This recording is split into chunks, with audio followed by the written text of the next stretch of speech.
Então, galera, desde o ano passado, aliás, iniciou no ano passado, eu, às vezes, em algumas segundas-feiras, né, porque é tradicional nossa live de segunda-feira às 20 horas, tá bom?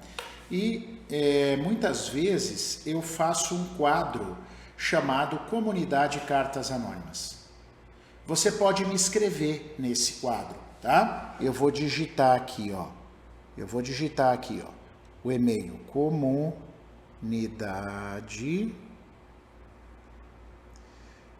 cartas anônimas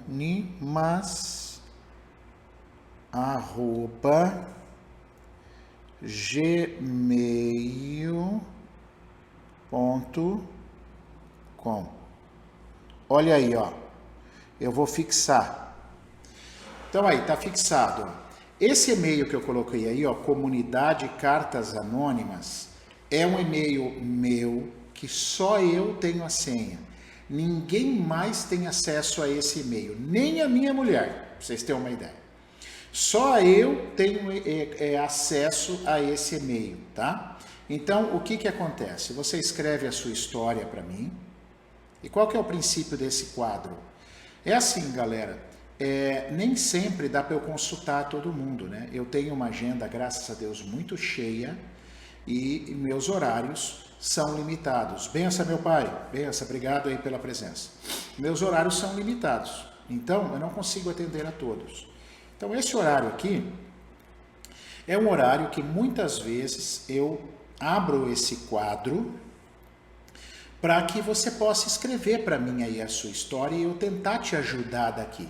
Uma palavra, um direcionamento, é como se fosse uma consulta online. Só que o seu nome verdadeiro não é revelado, eu não falo quem é você, então fica sigiloso. Só você aí que está assistindo que vai pegar que a história é sua, beleza? E para você que está me assistindo, que a carta não é sua, por que é interessante estar aí? Porque a carta muitas vezes reflete a nossa história. Nós temos histórias humanas muito parecidas. Todo mundo viveu raiva, decepções amorosas, problemas com pai e mãe, certo? Problemas de traumas de infância.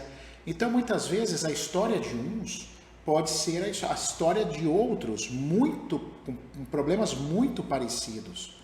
Por isso que vale a pena você assistir. Então, às vezes numa segunda-feira eu trago algum ensinamento, alguma leitura de um livro, alguma coisa para a gente debater. Às vezes numa segunda-feira eu trago uma carta. E hoje eu trouxe essa carta. É uma carta da Tânia. E claro que a Tânia não é o nome dela, tá bom? Eu já modifiquei o nome. Então você pode muito bem escrever para mim aí, ó, Comunidade Cartas Anônimas. Às vezes vai demorar um pouco, tá? Por quê? Porque eu vou lendo pela ordem de chegada das cartas. Então, às vezes demora um pouquinho, tá bom? Mas vale a pena escrever, eu fico com o seu e-mail e no momento oportuno eu vou ler a sua história, eu vou ler todo esse processo aí que está acontecendo com você. E claro que a gente não vai conseguir conversar ao vivo, eu não vou conseguir tirar dúvidas, mas muitas vezes já dá para dar uma luz, né? Já dá para dar um caminho para você. Foi assim que nasceu esse quadro funciona desde o ano passado, né? E aí a gente continua com ele e hoje eu vou ler uma carta de um ouvinte que nos escreve e nos assina com singelo pseudônimo de Mariposa Apaixonada de Guadalupe. Lembra dessa música? Agora eu fui fundo, hein? Você não lembra dessa música, não é do seu tempo? Dois Passos do Paraíso. Vai lá escutar da Blitz, vai lá escutar a antiga Blitz, essa música é maravilhosa, tá bom? Convido vocês para ir lá escutar. Então hoje a gente vai ler essa carta. Mas antes, agradecer vocês. Meu nome é Maurício Morralo Valente, tá? Sou professor, sou criador de conteúdos, sou fisioterapeuta, sou mestre em bioengenharia, sou fisiologista, sou um homem comum e imperfeito, pai do Pedro, do Heitor, da Estela, certo? E esposo da minha querida e amada Sara, que está aí, e estamos aí tá? Trazendo já há alguns anos conteúdos aí para tentar enriquecer a vida. Não tenho nenhuma intenção de agradar a todos, não tenho, de maneira nenhuma. Sei que desagrado muita gente. Boa noite, André. É isso aí, banda maravilhosa, Blitz. Ó, lembrei de uma música profunda agora, hein? Queria dizer para vocês que não tenho a mínima pretensão, não sou dono da verdade. Eu apenas estudo, trago percepções de autores, algumas percepções minhas, porque eu sou terapeuta há muitos anos, tá? Que eu trabalho com gente, que eu venho inspirando vidas, venho ajudando pessoas. Agora, concordar com todos, nosso Senhor Jesus Cristo morreu na cruz, até ele desagradou.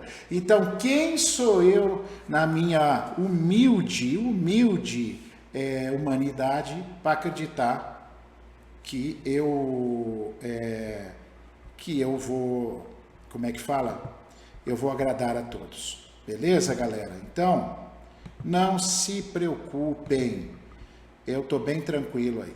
Aceita fazer uma live comigo? Eu, com a Aline Kundi. Uai, vamos combinar um dia. Eu sou muito aberto a isso, tá? Sou muito aberto. Depende do tema que você fala, né? Se a gente tiver alguma afinidade, vai ser um prazer, sim. Tá bom? Você é o quê? Conta aí pra mim. Beleza? Só tô fechando um arquivo aqui, que ele tá pesando, senão o YouTube não vai funcionar bem. Pronto. Pessoal do YouTube, tá tudo bem aí? Eu fechei um aplicativo aqui, um programa, que eu acho que tava dando questões aqui, tá? Vamos ver. Bom, senhores, é isso então, tá? Feitas as apresentações, um prazer enorme ter vocês aqui. Eu queria pedir uma coisa para vocês. Eu sei que é meio chato, mas assim, eu queria pedir. Posso pedir? Eu acho que eu mereço pedir, né? Eu posso pedir uma coisa para vocês? Seria muito deselegante da minha parte. Se for deselegante, vocês falam aí para mim, tá bom? Pode falar. Seria deselegante da minha parte eu pedir para vocês me seguirem, se inscreverem no meu canal do YouTube. Será que é deselegante isso? Para você inscrever lá? Tem sempre vídeos lá. Esses vídeos aqui que ficam gravados, eu não deixo mais nada gravado aqui. Eu deixo tudo gravado no YouTube, tá bom? No Instagram eu só transmito, não fica praticamente nada mais gravado. Tá bom? Então, assim, se não for muito abuso, vai lá no meu YouTube, no meu canal, é Maurício Valente Oficial, a mesma coisa que no Insta. Maurício Valente Oficial, se inscreve no meu canal, quando assistir um vídeo, dê os likes, tá? O YouTube, o que ele está percebendo? Que se não tiver os likes, ele não entrega para mais pessoas, né? E a gente está fazendo esse trabalho, é um trabalho social, de divulgação de informações valiosas. Então eu queria muito, né? Que se não for pedir muito, se não for um abuso da minha parte, de verdade, se inscreve lá. Perca um tempinho depois dessa live, vai lá no meu canal, Maurício Valente Oficial, tá bom? Se inscreve no meu canal, ativa o sininho, porque tá sempre chegando vídeo novo lá. Como é o nome do canal? Maurício Valente Oficial, tudo junto. Maurício Valente Oficial, é o meu YouTube, tá bom? É o mesmo canal, se você esquecer. Esqueci qual que é o canal do Maurício. É o mesmo do YouTube. Oh, meu Deus. É o mesmo do Instagram. É o mesmo do Instagram. Ah lá, que legal, Isaura. Obrigado. A Simone já acompanha, tá? Então, se você puder fazer isso, eu agradeço de coração. E cada vídeo que você assistir, deixa o seu like lá, tá bom? Por favor. Preparados, então? Já está, professor? Obrigado, Sérgio. Que legal, que legal. Obrigado, viu? Isso nos ajuda bastante a fazer com que estas informações cheguem nas pessoas para poder ajudar. Né? A gente tem que fazer isso, né? Para poder chegar, senão o YouTube não entrega, tá bom? Então vamos lá.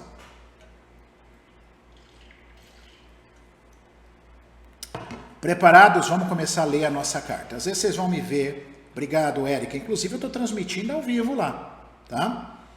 Eu transmito essa live de segunda-feira sempre simultaneamente. De forma que às vezes você quer pôr na televisão, você quer passar para a família, tá lá, tá passando lá no YouTube ao vivo. Maurício Valente Oficial. Olha lá, Érica, obrigado, querida. É isso aí. Agradeço muito de coração mesmo. Bom, vocês vão me ver olhando para o lado aqui para baixo, eu estou lendo a carta, beleza? E aí eu vou conversando com vocês. Boa noite, Fran. Obrigado aí pela presença. E vou conversando com vocês aqui, de boas. Meu nome é Tânia. Resolvi escrever porque estou em busca de me entender, descobrir o que é ser feliz e principalmente me perdoar. Ela começa a carta assim. Não me lembro muito da minha infância, apenas que tenho uma imagem de mim e minha irmã e a filha da vizinha brincando de professora, que era o meu sonho. A vizinha era professora, eu e minha irmã as alunas. A outra imagem que tenho é que meu pai tinha um bar e a outra é minha mãe tentando se enforcar no quarto dela. Caramba! Mas somente vejo a imagem dela. Também lembro que ainda no primário, talvez no quarto ano, já trabalhava, saía da escola e ia direto para a casa da vizinha, onde eu cuidava de um bebê. Caramba, olha só. Então, essa primeira etapa dela aqui. Então, ela começou a trabalhar quando criança ainda, pelo jeito.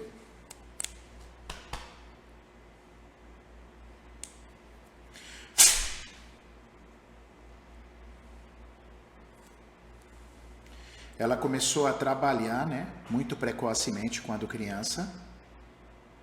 Ela não lembra de algumas coisas da infância. Isso mostra uma infância traumática, tá? Isso é uma dica para você que está assistindo. Quanto menos você lembra da tua infância, significa que tem mais coisas lá traumatizantes. Tem mais coisas lá traumatizantes. Vamos lembrar o que é um trauma? Trauma é um evento em si, é uma experiência que você passa. Depende da maneira como o seu sistema nervoso consegue lidar com aquilo, se ele tem recursos ou se ele não tem, se instala uma traumatização e isso pode afetar alguma parte da sua vida, pode adoecer alguma parte do seu corpo ou pode manifestar alguma parte da sua vida, tá bom? Então assim, trauma é a experiência, o evento. Traumatização é quando o seu sistema nervoso não encontrou recursos para lidar com aquilo. Beleza? Então, quanto menos você lembra da sua infância, a possibilidade de você estar num processo traumático, com traumatização, é maior. Tá? Vamos continuar aqui. Odiava meu pai por ele não trabalhar e colocar nós para trabalhar. E ficava chateada com a minha mãe, que não nos defendia. 5 irmãos, onde todos trabalhavam de uma forma ou de outra para ajudar nas despesas. Na juventude, as poucas vezes que eu ia para casa visitar minha família, discutia sempre com meu pai, porque eu reclamava das patroas. Eu morava nas casas de família, estudava e ao sair da escola ia direto para o trabalho. Na 6ª série, meu pai disse que não precisávamos de estudar, e sim trabalhar, e nos tirou da escola e então ficava semanas fora de casa. Vamos estudar, né? Para quem já me viu fazendo esse quadro, eu leio às vezes um parágrafo maior e a gente discute. Então, olha aqui, ela fala sobre odiava. Então, aqui ela começa a manifestar os sentimentos dela. Ela começa a manifestar o sentimento de raiva, de ódio a esse pai e a essa mãe. Certo? Sentimento de ódio do pai e da mãe. Do pai, porque colocava os filhos para trabalhar, para pôr dinheiro em casa e o pai ficava de boa. É assim que ela relata. E a raiva da mãe, porque a mãe não defendia. Então ela ia para a escola e depois ia para o trabalho. E o pai começou a falar para ela que era desnecessário estudar, que o importante era trabalhar. Então vai vendo aí que já começa a se caracterizar uma relação abusiva. Já começa, a mãe não tinha força para se impor perante esse pai, né? A mãe não tinha força para se impor, um problema, então a mãe ficava omissa, o pai é que ditava as regras, então o pai não trabalhava, explorava os filhos, é assim que está aparecendo, tá?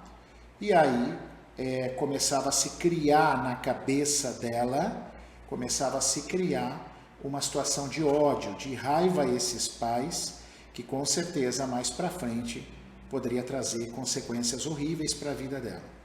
Vamos continuar. Não lembro muito o que meus irmãos faziam, mas no meu trabalho eu chorava muito de saudades da minha mãe e de ódio do meu pai. Enquanto trabalhava em uma dessas casas, ao voltar da igreja, fui violentada com uma arma na cabeça por um homem que fazia negócios com meu pai e resolveu se vingar em mim. Me disse para eu não falar nada para ninguém, senão mataria a mim e a meu pai.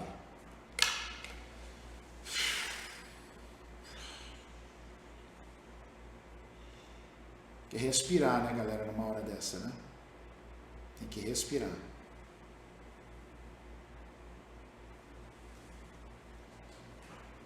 Vamos repassar esse parágrafo, que inclusive é bem triste, né?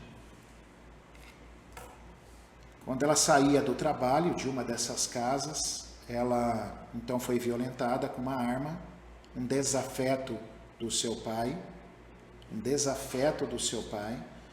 num sentimento de vingança, acabou fazendo mal para ela. Eu tenho dúvida se foi um sentimento de vingança. Tem coisas a mais aí, porque quando você quer se vingar de alguém, você quer que a pessoa saiba o que aconteceu, né? Então, se ele tivesse no movimento somente de vingança ao pai dela, ele falaria, vai lá contar para o teu pai o que eu fiz com você. Que é para o velho sentir a dor, né? Mas ele pediu para esconder. Olha que interessante. Ele pediu para esconder o fato. Esconder que ela foi violentada. Então tem alguma coisa a mais aí. Tem alguma coisa além do aparente. Guardem isso. O primeiro homem que a violentou. O primeiro homem que a violentou. Continuando. Conheci um rapaz enquanto estava nesta mesa. Conheci um rapaz enquanto estava nessa mesma casa. Deve ser mesma, tá? Ele escreveu mesa aqui, mas deve ser mesma. Conheci um rapaz quando estava nessa mesma casa e começamos a namorar. Fizemos planos de morar juntos. E um mês antes de morarmos juntos, eu estava dormindo na cama, ao lado da criança que eu cuidava. Então acordei com o meu patrão tentando abusar de mim. E eu tinha muito respeito por ele, era um senhor de quase 60 anos. Consegui me defender, embora ele trancava minha boca para eu não gritar, a criança não acordar. Vamos respirar de novo, né? Vamos respirar de novo. Caramba. Segunda tentativa, segundo homem diferente que tenta abusar dela. Você imagina o choque dessa menina, né, com um senhor mais velho, tampando a boca dela, para que ela não fizesse nenhum ruído e tentando abusar sexualmente para não fazer barulho, para não acordar a criança. E um homem que tecnicamente ela respeitava. Ela respeitava. Segundo homem que tentou violentá-la. Em 15 dias, fui morar com meu namorado para sair rápido daquela casa. Fomos morar num galpão onde passamos muitas dificuldades, afinal, tínhamos outros projetos, mas tiveram que sair rápido daquela relação que se tornou abusiva com aquele senhor, né? Para encerrar esse assunto, fui assediada por meu irmão menor na adolescência. Deixei de visitar a família porque eu não podia ficar perto dele, que ele tentava passar a mão nas minhas pernas.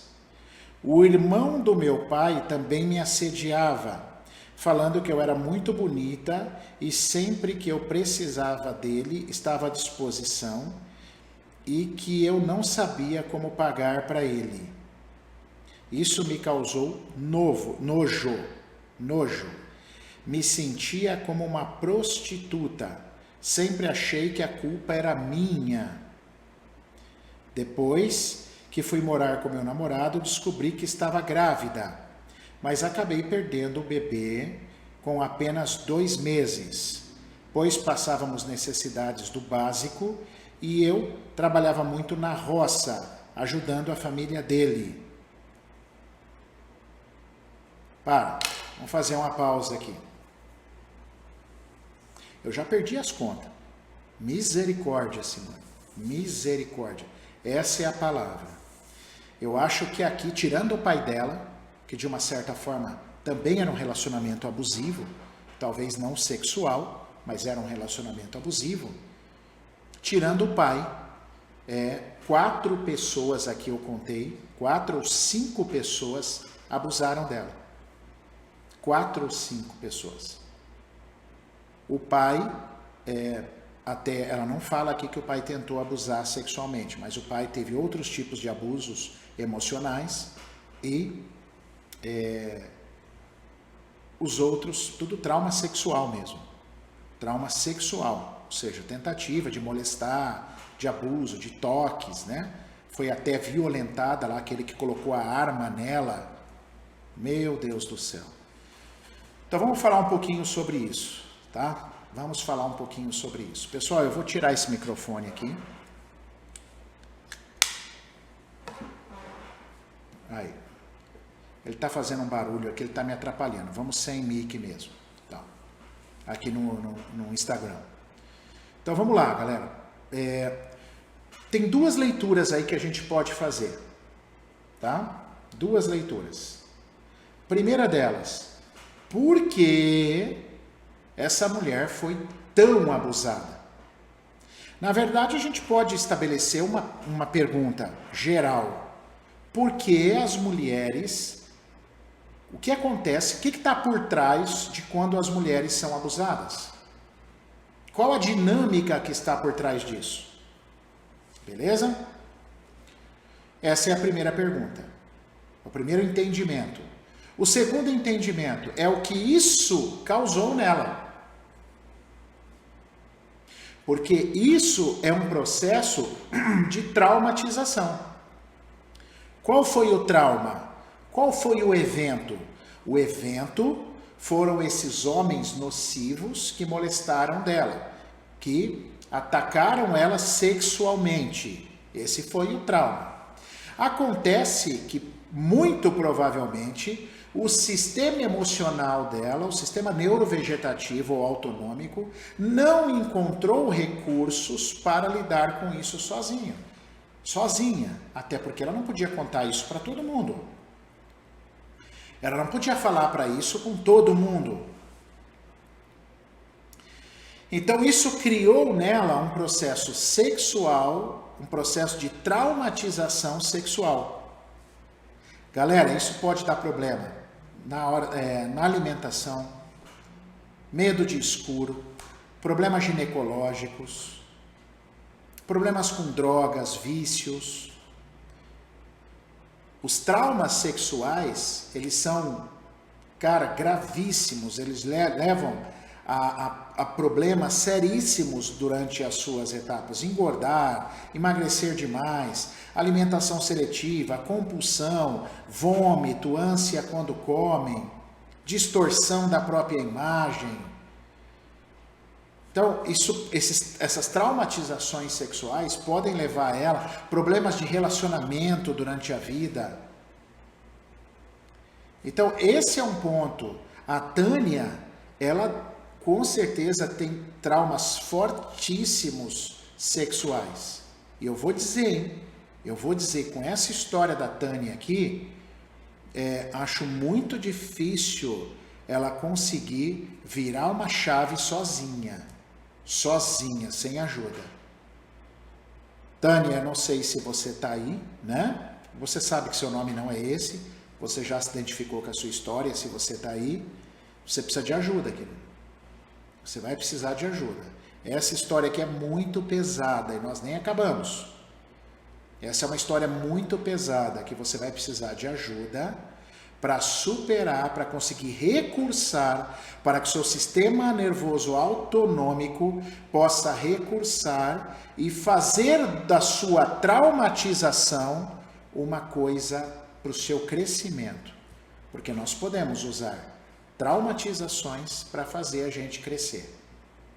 Toda vez que a gente passa por um processo de traumatização, eu posso ir para o fundo do poço ou eu posso crescer com isso. É nas adversidades que a gente cresce. Tá? Mas muitas vezes eu não consigo fazer isso sozinha, porque é muito pesado. Vamos continuar lendo aqui. Esse bebê nunca foi reconhecido. Nunca falei dele para ninguém. Lembra o bebê que ela perdeu? Ela perdeu um bebê. Quando me perguntavam quantos filhos eu tenho, eu falava 3, porque tenho 2 meninos e uma menina, agora adulto. Tá? Tem uma pergunta aqui, eu vou interromper aqui no YouTube. Karine, medo de escuro pode ser abuso? Sim, Karine, pode ser abuso. Eu não estou dizendo que eu estou dizendo que pode ser. Maurício, como é que você tem certeza quando uma pessoa vem até você? Eu testo.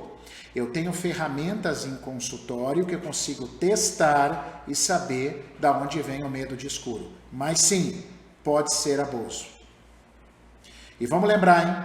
Abuso não é só estupro. Aqui no caso a Tânia teve um estupro, mas não é o passar a mão, crença sobre sexo, ver os seus pais transando, tá? A mãe que fala mal de sexo, tudo isso está dentro de abuso. Está dentro de trauma sexual. Eu nem gosto muito da palavra abuso, né? Porque segundo Franz Rupert, tá? Quando você usa abuso, parece que é um uso do corpo indevido, mas nem sempre usou o corpo. Às vezes foi uma crença, você cresceu ouvindo tua mãe falar que sexo é uma porcaria, que sexo faz mal. Às vezes você viu lá pelo buraco da porta ou pela porta entreaberta seu pai e sua mãe transando e você nunca entendeu isso. Isso pode se caracterizar um trauma sexual. Então não vamos falar de abuso, né? Porque não é só o uso do corpo, mas pode ser também a percepção deturpada sobre o que é o sexo, sobre o que é a sexualidade, tá? Pesado isso, hein? Há 2 anos comecei a estudar terapia Aura Master e descobri a importância de incluir esse bebê. Olha que ótimo. 1 ano depois desse aborto, engravidei novamente e tive uma menina, hoje com 30 anos já. 2 anos depois, meu companheiro pediu a separação, depois de muitas brigas. Lembra que eu falei que ia dar cagada no relacionamento? Quem tem essas histórias, esse tanto de traumatização sexual, vai dar merda no relacionamento. Desculpa, tá, o termo aí, tá? Vai dar problema nos relacionamentos. E ó aqui, ó, acabou de contar que se separou. Depois de muitas brigas, aceitei, dividimos o pouco que tínhamos. Há alguns dias, depois descobri que estava grávida, queria morrer. Cheguei a pensar em abortar. Não queria ter mais um filho para sofrer. Ainda por cima fui demitida e tive que morar com meus pais. Eu vou parar aqui, porque aqui tem uma coisa muito interessante para a gente falar. Não acabou não, hein? Acabou não, a carta ainda vai mais um pouco aí. Tá? Mas eu vou parar aqui, porque aqui tem um ensinamento importante. Você vê, deu tudo errado. Ela separou do cara, o cara dividiram um pouco o que tinham. Olha que interessante. Aí o cara, eles brigavam muito. Aí ela foi demitida. E quando ela foi demitida, para onde que ela voltou? Lembra? Para onde que ela voltou? Ela voltou para a casa dos pais. Aqui a própria Karine pergunta se tem mais explicação para os abusos. Tem sim, eu já vou falar daqui a pouco, tá? Então vamos lá. Então deu toda uma bagunça na vida dela e ela voltou para onde? Para a casa dos pais. Voltou para a casa dos pais. E por quê? Qual uma forte possibilidade para ela ter voltado para a casa dos pais? Quem sabe? Para que ela pudesse, de alguma forma, reconciliar, ressignificar algum conflito com o primeiro homem da vida dela,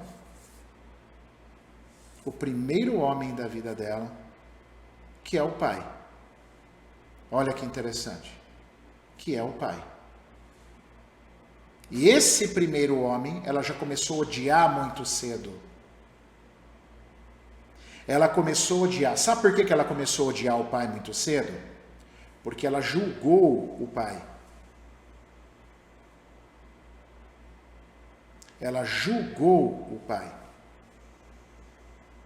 Com certeza. E a condição financeira para ela voltar para a casa do pai? Pode, mas uma pessoa que é organizada, ela não fala da condição financeira dela na carta, mas uma pessoa que é organizada financeiramente, talvez teria algumas reservas, teria algum jeito de se estabilizar até arrumar um outro emprego. Mas provavelmente deu problema financeiro, com certeza, e aí ela teve que voltar para a casa dos pais. Só que, pessoal, isso que eu quero que vocês entendam. Aparentemente, vocês ficam só conectados. Imagina, ela voltou para a casa do pai, ela voltou só por problema financeiro. Tá, tudo bem. Mas por que tudo isso aconteceu? Vocês têm que pensar um pouco mais profundamente, mais investigativamente falando, mais terapeuticamente, né? Mais terapeuticamente falando. Ela volta por problemas financeiros, talvez por onde não ter onde se apoiar, mas pensa por um lado mais profundo. Não, claro, o financeiro pesa demais. Não acho que é uma fuga, eu acho que tinha coisas mal resolvidas lá. E quem está falando para vocês não é só o Maurício, né? São as bases de estudo. Por exemplo, a terapia sistêmico-familiar fala muito disso. Então ela foi para o mundo, ela odiou esse pai muito cedo, foi exatamente, sem contar que o conflito financeiro tem a ver com o pai. Muito bem, Isaura. É que às vezes, por isso que eu falo, consumam o meu conteúdo bastante para vocês entenderem que às vezes vocês chegam só nessa live aqui, aí fica um pouco perdido, tá? Tem que entender que dinheiro dentro da terapia sistêmica tem muito a ver com o pai. Então dá tudo errado, ela sai odiando esse pai para o mundo, porque ela julgou esse pai, porque afinal esse pai era um vagabundo, esse pai não trabalhava, e me botava para trabalhar, é triste isso, pessoal, é triste, eu não estou defendendo o pai, não. Eu não estou defendendo, mas foi daí que veio a vida. E se ela também tivesse pensado o quanto esse pai ajudou ela a crescer, a se amadurecer? Se ela talvez não tivesse julgado ele da forma. Porque tudo tem um lado ruim, mas também tem algo bom. Então esse pai talvez foi meio, bom vivant, eu não trabalho, filharada vai trabalhar para mim. Mas tá bom, a vida veio desse pai, eu trabalho porque isso eu vou crescer, isso vai me fortalecer. Nós estamos cheios de gente no mundinho aí onde pai dá tudo e os filhos estão perdidos, tá? Não pense você também que criar filho a pão de ló, sem esforço nenhum, dando tudo o que eles querem, que isso aí é o correto, que isso aí também arrebenta filho. Eu prefiro filho que às vezes tem que se esforçar um pouquinho, que passa alguma dificuldade na vida, do que filho hiperprotegido que tem tudo o que quer. E não sou nem eu que prefiro. Isso são os processos terapêuticos que a gente percebe, que a gente estuda. Então, quando ela voltou para a casa dos pais, quem é que nos garante que não é o universo dando uma oportunidade para ela se corrigir com o pai? Olha que legal. De resgatar um pouco. De cortar um pouco esse ódio, porque aqui a gente fala de amor. Claro, quando tem um relacionamento muito abusivo, a gente tem que separar, com certeza. Mas o pai não abusou dela, o pai só era um bom vivant, que punha para trabalhar. Mas será que isso foi 100% ruim? Será que isso é 100% ruim ou é 70% ruim? Porque se for 70% ruim, tem 30% de coisa boa. Só que a Tânia não conseguiu olhar para isso. Ela não conseguiu olhar para qualquer aspecto. O problema dela era julgar o pai. Porque esse pai era assim, era assado. E quando a gente vai, as terapias que a gente estuda, quando a gente vai para o julgamento, galera, é aí que as coisas despencam. É aí que a nossa vida entra em colapso. Principalmente quando eu julgo da onde vem a vida. E se o pai dela fosse abusador? Tivesse estuprado ela, abusado ela, ok? Vamos tirar ela do pai, tem que arrancar, tem que tirar ela do convívio. Mas com o tempo, ela também pode desenvolver empatia pelo perpetrador. Difícil isso, difícil escutar isso. Mas com o passar do tempo e da experiência dela, do amadurecimento dela, ela pode aprender a ter empatia pelo perpetrador, que a igreja chama de perdoar. Temos que perdoar. Ok. Então, esse é um dos sentidos muito fortes da vida, mas tem que separar do agressor, tem que tirar ela do pai. Se o pai estivesse abusando dela sexualmente, vamos falar, traumas sexuais fortíssimos, a mãe tinha que ter arrancado ela do pai. Mas ela não fala aqui que o pai abusou sexualmente dela. O pai só explorava ela, colocava ela para trabalhar. Mas se ela tivesse feito uma boa percepção disso, se ela tivesse feito uma boa percepção disso, ela poderia ter ressignificado as coisas diferentes. Ela poderia ter sofrido menos da vida. Não que aqui a gente quer explicar tudo o que acontece na vida tem uma explicação. Pessoal, por que tanto abuso na vida dela? Cara, eu não sei. Eu não sou dono da verdade. Ela não está aqui no meu consultório para eu tratar, para eu testar. Ela não está aqui. Certo? Ela não está aqui. Mas a gente tem algumas desconfianças. Por exemplo, o fato dela ter odiado o pai dentro da terapia sistêmica, esse é um. Por ela ter atraído tanto homem abusivo para ela. Porque, mas foi abuso sexual tal. Mas você percebeu? Ela teve um pai abusivo e ela atraiu vários homens, inclusive irmãos abusivos. Pode ser coincidência isso? Pode ser. Mas pode ser que não. Pode ser que não. Dentro da terapia sistêmica familiar, isso é muito olhado. Outra coisa que a terapia sistêmico familiar, a linha de Bert Hellinger, nos ensina. Normalmente homens que não tiveram lugar, homens que foram excluídos do sistema, mulheres que às vezes não davam lugar para os homens, homens calados, não tinham boca para nada, não faziam nada, não eram valorizados. Pessoal, isso aqui não é muito mais, eu estou falando muito mais profundo do que está defendendo o homem, tá bom? Eu já fiz lives pesadas para que os homens despertem aí para o mundo, beleza? É só você acompanhar meus conteúdos, tá? E se você não gosta, tá tudo bem também, cada um é livre, siga o seu caminho e encontre algo que você gosta e que faça sentido para você. Tá bom? Então assim, não levem pro pessoal, o Maurício está defendendo os homens, para com esse papo de defender, isso é muita criancice, isso é muita imaturidade, isso é quarta camada de maturidade, tá bom? Por favor, eu tô falando é muito mais profundo. Às vezes na história dos sistemas familiares, o que acontece? Muitos homens são subjugados. Então, cara, os homens também têm traumas, com certeza. Eu já falei dos traumas dos homens aqui também. É isso mesmo. Então não se trata de eu estar defendendo um, estar defendendo o outro. É que aqui o assunto, todos nós temos traumas. Todos nós somos traumatizados, inclusive os homens.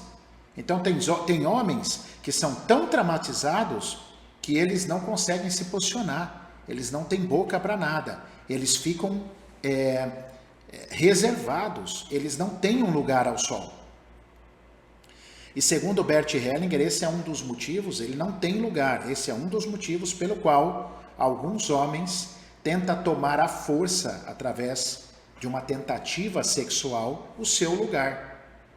Eu não estou dizendo que isso é correto. Estou dizendo que isso acontece. Tá? Mas longe de dizer que é isso, tá? A live dos homens deve estar aí sim. Procura aí no meu conteúdo, deve estar lá no YouTube. Tá bom? Então, eu falo muito de homens também, falo muito para homens.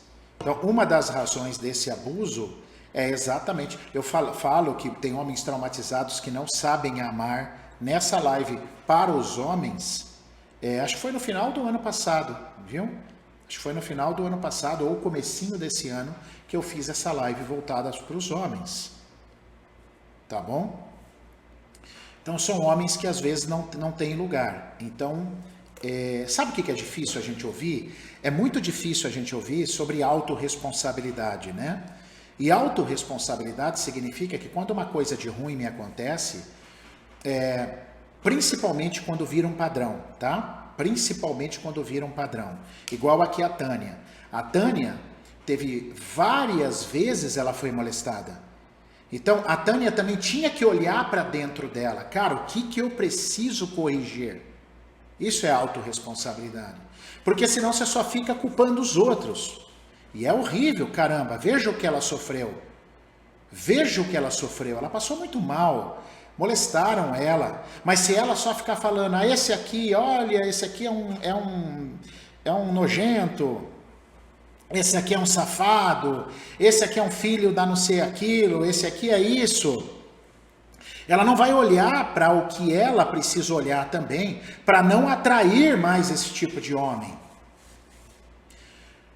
E isso dói, porque parece que eu quero botar a culpa só nos outros. Tudo que acontece na minha vida, a culpa é do próximo. A culpa é do próximo. Não é, pô. Não é só do próximo. Aliás, ninguém está falando nem de culpa. Existe um perpetrador que você atraiu, igual a Tânia. Por que será, né? Por que será que ela atraiu tanto homem inconsciente? Nós estamos falando de inconsciência, de homens doentes mentais, inconscientes. Por que a Tânia atraiu tanto homem na vida dela? Assim, uma das explicações, e muito fortes por sinal, é esse ódio precoce que ela teve do pai. Esse ódio muito precoce. Felizmente não tinha lá ninguém perto dela para orientar sobre esse pai. Filha, seu pai tem alguns problemas sim.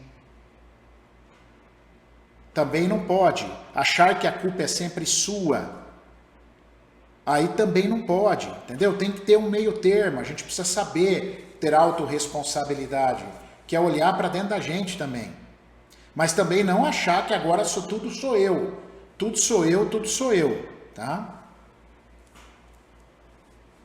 Bom, vamos continuar aqui. Vamos continuar lendo a carta que pode ter surpresas aí.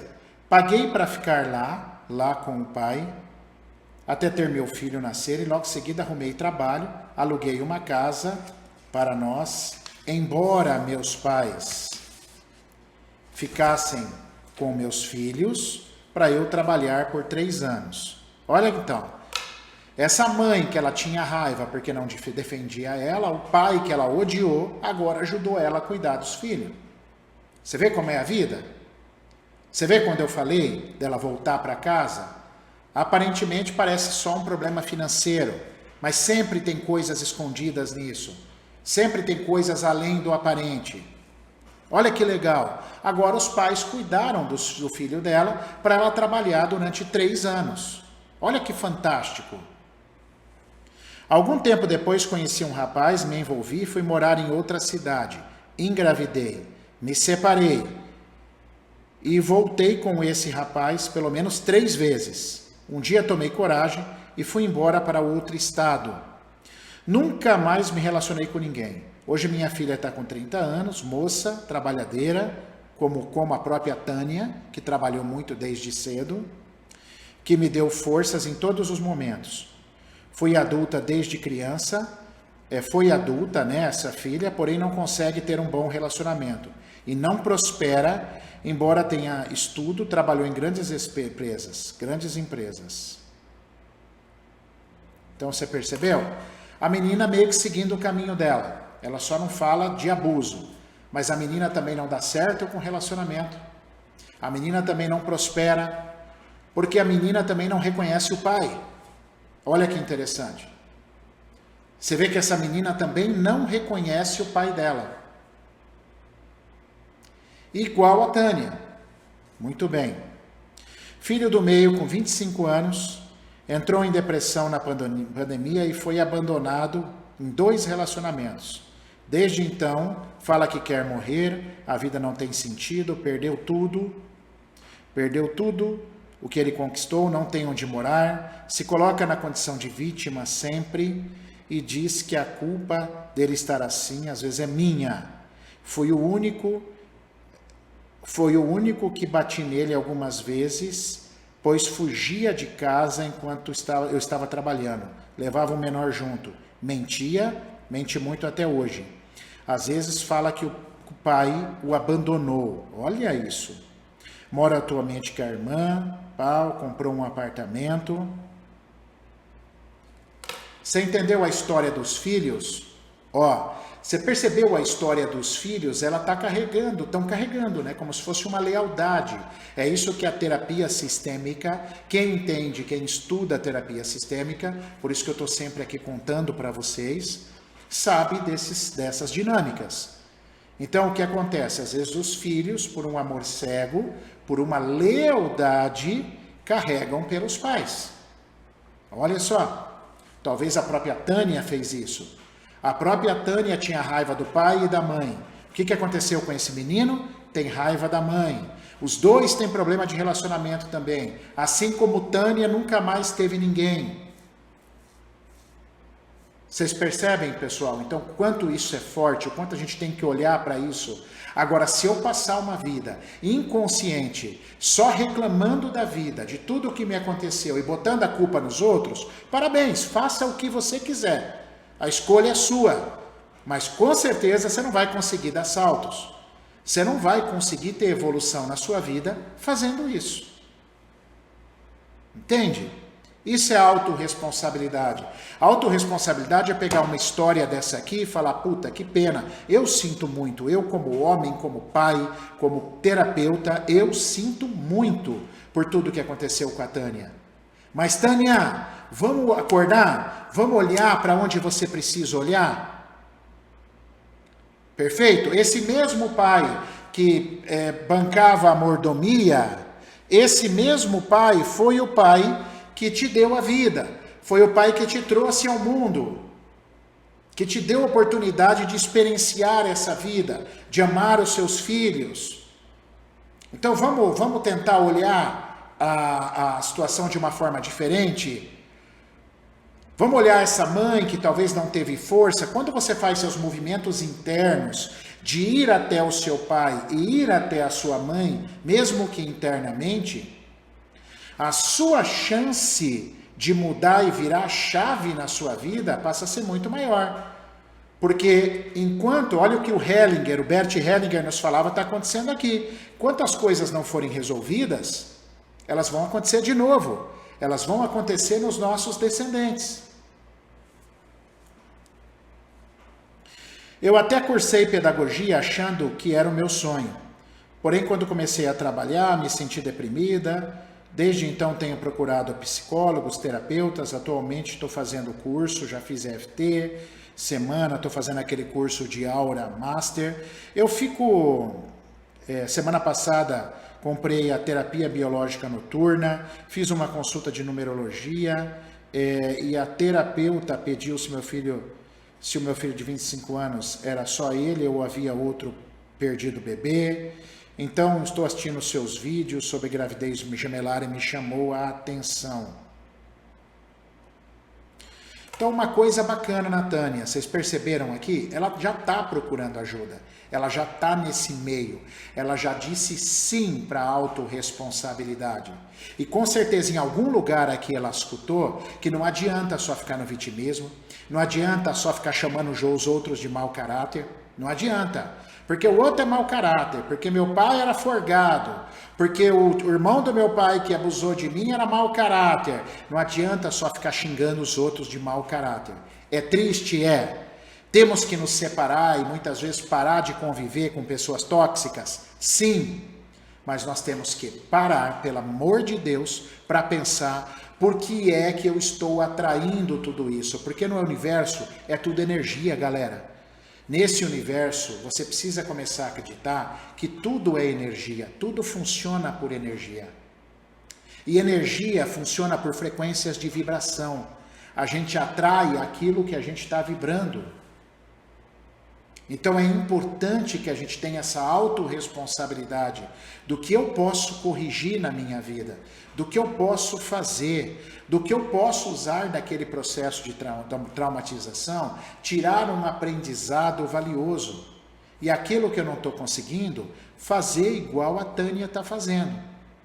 Fazer as terapias para que ela possa se recuperar. A única coisa que eu recomendo para você, Tânia, se você estiver aí,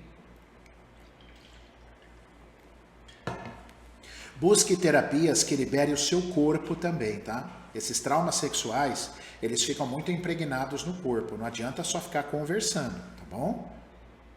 É importante conversar também. Mas é muito importante a gente liberar os traumas que estão no corpo. São liberações somatos, inclusive às vezes vem gritos primais. Você precisa olhar para isso, porque trauma sexual é pesado, hein? Tá bem enraizado. Mas que bom que você já está nesse mundo. Que bom que você já parou de ficar achando que alguém é bandidão, né? E você passou a olhar para você também. Então, isso é top, hein? Isso é muito top. Como faço para descobrir se houve essa gestação gemelar? Existem testes, tá? Você deve procurar, Tânia, um reprogramador biológico, tá? Pode ser comigo, pode ser com alguém que a gente formou aí, que tenha sido aluno, para que possa fazer o teste em você para saber. Existem alguns sinais, tá? Medo de escuro, pode ser gemelar também, mas pode ser trauma sexual, beleza? Comprar coisas de 2 peças, que mais? Obesidade.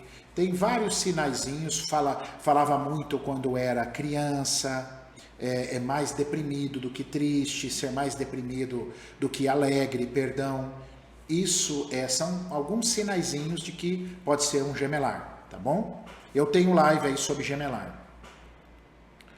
O não reconhecimento do meu primeiro aborto também pode afetar a vida dos seus filhos? Com certeza. Isso não sou eu que estou falando, tá? Isso é o estudo, um dos estudos mais profundos de Bert Hellinger, da terapia sistêmica como um todo. Se tem alguém excluído, algum descendente vai carregar isso. Isso é a terapia da primeira lei do amor, a terapia da inclusão, a terapia do pertencimento. Tem muitos livros sobre isso, muito trabalho sobre isso, tá? Não sou eu que estou falando, eu só transmito para vocês. Muito, muito, muito. Tá? Então, pode sim, por isso que fazer a inclusão, guardar segredos de aborto, isso não é sadio. Isso faz mal para você e para os teus descendentes. O que preciso fazer para melhorar tudo isso? Não consigo ser feliz porque quanto mais estudo, mais vejo que errei. Foquei tanto em trabalhar e precisar para não sofrerem, não dei importância, atenção e amor a eles. Olha só, igual a mãe e o pai fez com ela, igual a mãe e o pai fez com você. Você tem que botar uma coisa na sua cabeça. Lembra que você falou que teu filho está na posição de vítima? Está aqui em cima. Ó. Então, você também parece estar numa posição de vítima. Você não estuda para sentir culpa. Você estuda para entender que você é humana, imperfeita, tem todo o direito de errar, mas agora é bola para frente. Quanto mais você fica na culpa, menos força você tem para mudar o que é necessário. Nós não olhamos para o passado para sentir culpa. Eu não posso mais lidar com o passado. Eu não posso voltar atrás. Mas eu posso mudar o meu presente e o meu futuro. Principalmente o presente. Mudando agora, eu vou mudar o futuro. O que vai acontecer no futuro. Então, é muito importante, é extremamente importante que você pare de ser vítima e olhe para lá e fale, caramba, errei, caguei. Mas preciso continuar. É preciso continuar. Eu errei, eu sou humano, imperfeito.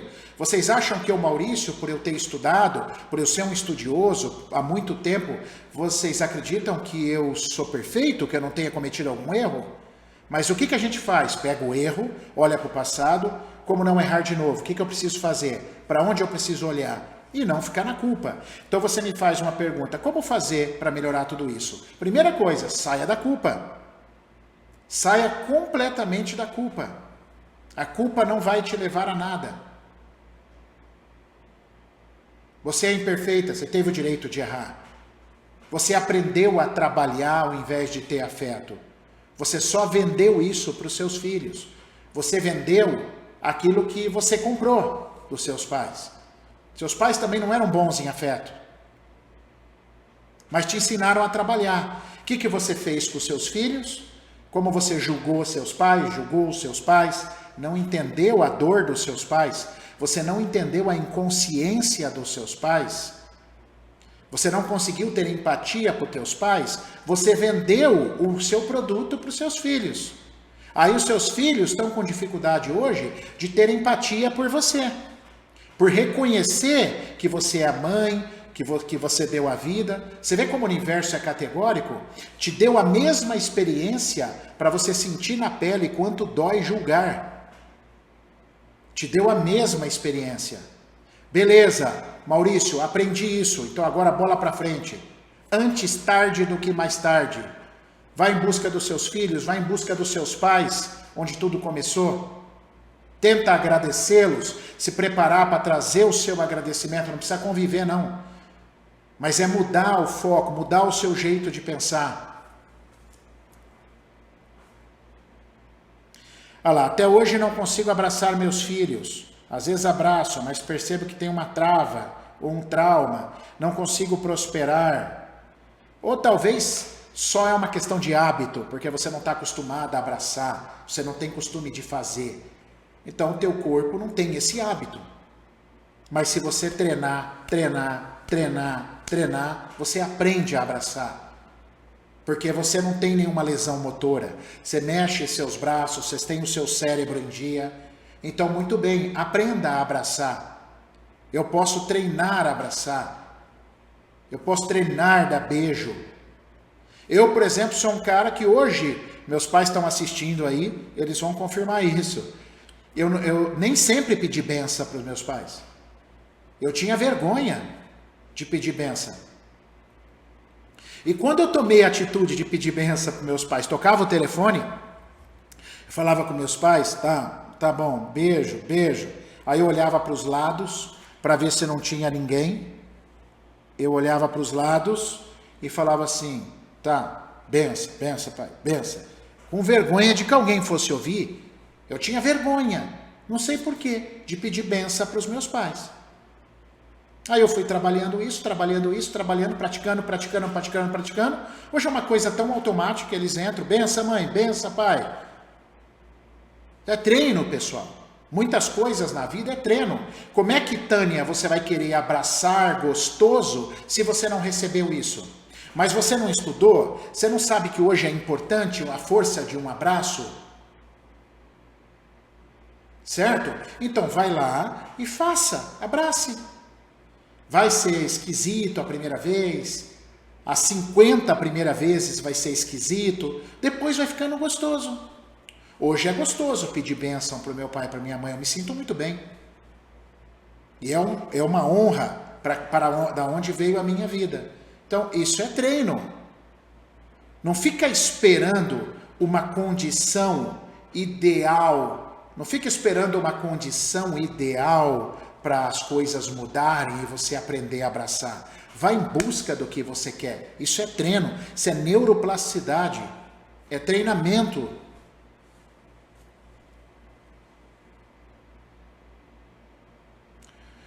Olha só, sobre estupro e assédios, nunca falei para ninguém da família.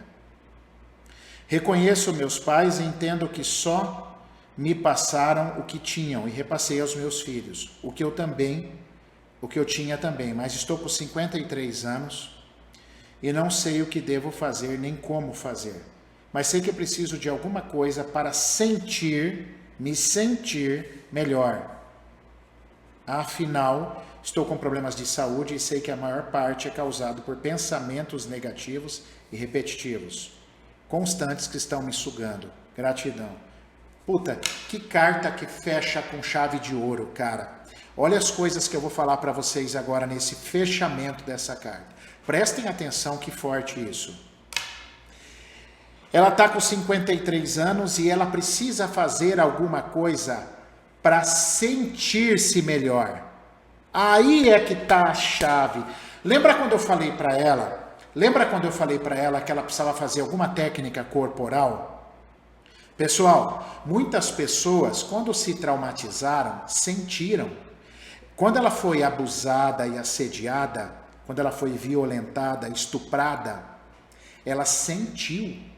Não adianta querer curar isso pensando. Ela não vai curar isso assim, ó. Olha só, ela vem no meu consultório e eu falo, fulano te violentou, né? Aquele homem, né? Vamos perdoar ele, porque assim, esse homem tinha problema. Vamos perdoar ele. Aí ela fala assim, tá bom, eu vou perdoar sim, porque Deus falou que tinha que perdoar. Pessoal, isso não cura. Isso não cura. Se ela não entrar com uma experiência sensorial, que foi a experiência que traumatizou ela não cura.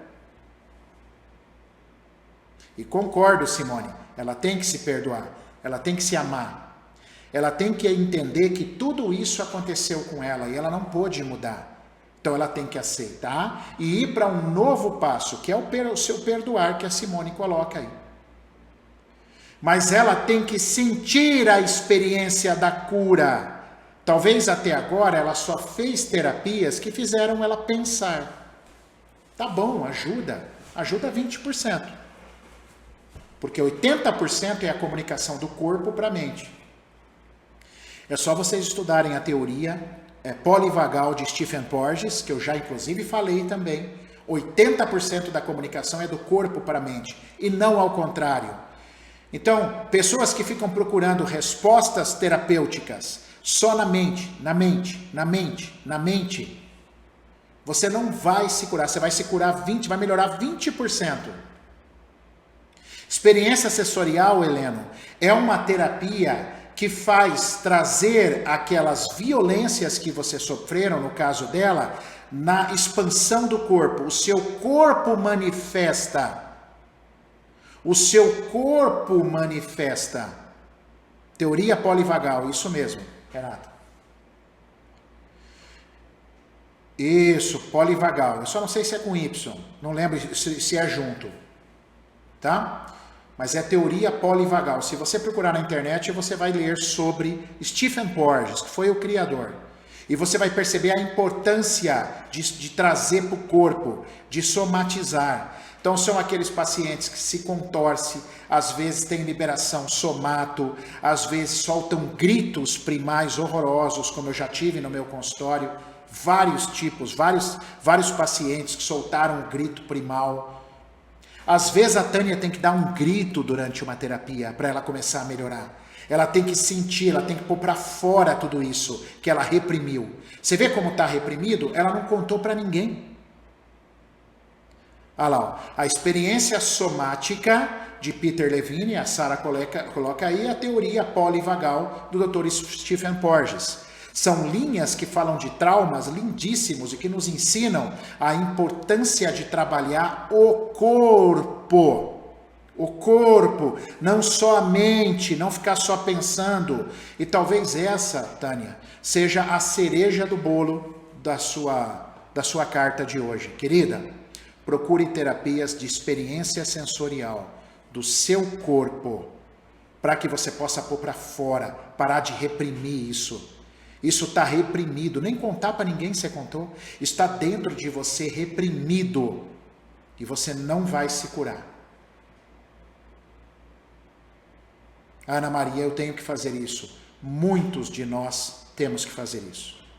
Quase todos nós. É uma conta simples. Quando você se traumatizou sentindo ou pensando? Só respondam isso para mim.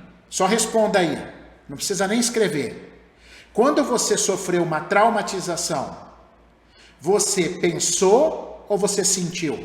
Quando alguém foi lá em cima de você igual e violentou ela com uma arma, ela sentiu ou pensou? Ela sentiu. Então, para ela se curar, ela tem que sentir. Não adianta pensar. Não adianta só ficar com a terapia do paz e amor, eu tenho que perdoar. Não adianta, eu sinto muito. Eu queria que fosse simples assim. Então, hoje no meu consultório,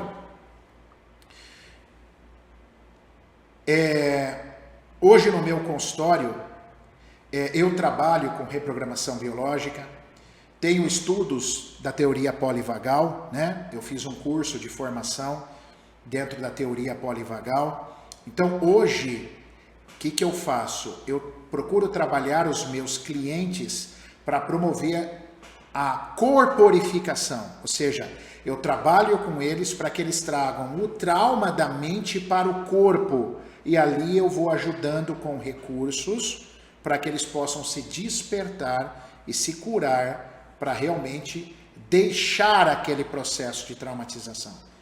Se eu fico só conversando com a pessoa, blá, blá, blá, blá, blá, blá, blá, blá, blá, como que você tá, como que você sente, a gente fica faltando um pedaço. Aliás, um pedaço grande, 80%. 80% fica faltando. Só para vocês terem uma ideia. E aí, talvez é isso que está te faltando, Tânia. E aí a Tânia escreve aqui, ó, gratidão. Gratidão a você por uma carta tão forte como essa. Mais uma vez, eu sinto muito por tudo que você passou aqui, tá?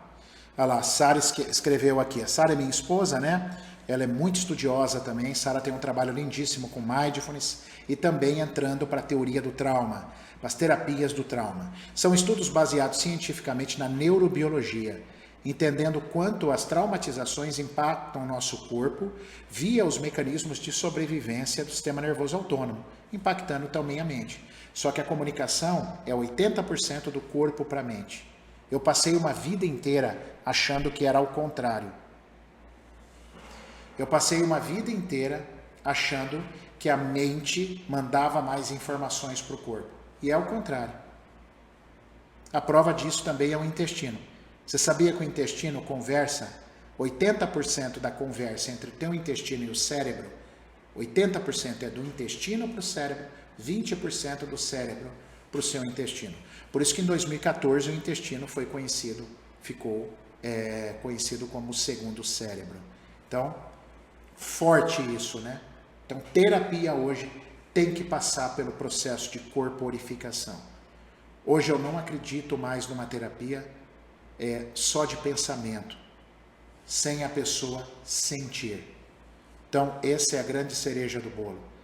Aprenda a entender, Tânia, que aquilo que você não pode mudar, você tem que ser resiliente.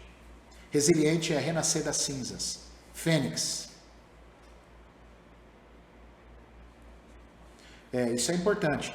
A Sara tem muitas vivências práticas que ensinam vocês a trabalhar com o corpo, tá? Ela faz vivências aqui em Cascavel, num hotel fazenda aqui perto. Então, quando ela tiver vivência perto, eu vou estar divulgando para vocês. Vale a pena vocês fazerem. Um contato incrível, um aprendizado e um contato com o corpo de vocês, que muitas vezes a gente se desconectou com o corpo em todo esse tempo e a gente tem que voltar a se reconectar. E quanto mais trauma você sofre, mais dissociado do seu corpo você fica. Mais necessidade de você voltar para o corpo para poder gozar de uma saúde.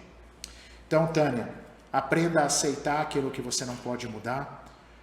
Pare de achar culpados, pegue a sua autorresponsabilidade e veja o que você pode melhorar. Tá?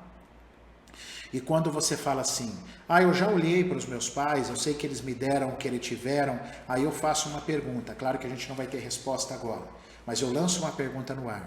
Isso é o seu pensamento ou é o seu sentimento? Beleza? Eu perdoei meus pais. Podem ser apenas palavras, podem ser pensamentos. Ou eu realmente desenvolvi a empatia para meus pais. Está curado aqui dentro. Porque o que eu mais pego são pessoas que falam, como diria o poeta, as palavras são a arte de disfarçar o pensamento e o sentimento. Então, uma coisa é você pensar, outra coisa é você sentir a cura por um pai. Outra coisa é você pensar a cura pelo pai. São duas coisas completamente distintas. Completamente distintas.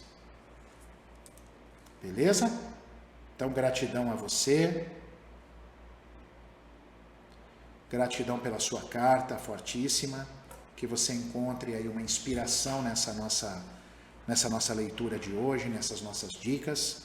Tânia, para que você possa seguir, antes tarde do que mais tarde, a gente não deve parar nunca, porque esse é o sentido da vida.